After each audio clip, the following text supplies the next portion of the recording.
Hello guys, ito naman yung ating Chinese tea. Ayan, meron siyang design guys. Ayan. Para naka-art. Ayan, nice din. Ito siya, ang variegated niya sa tagiliran lang. Ayan. Ayan, pero very nice na.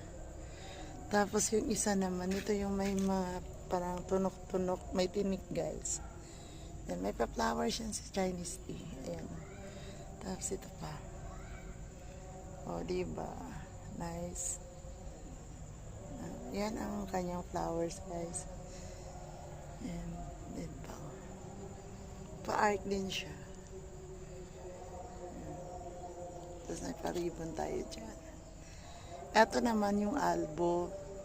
Si albo naman guys, meron din siyang pa-flowers.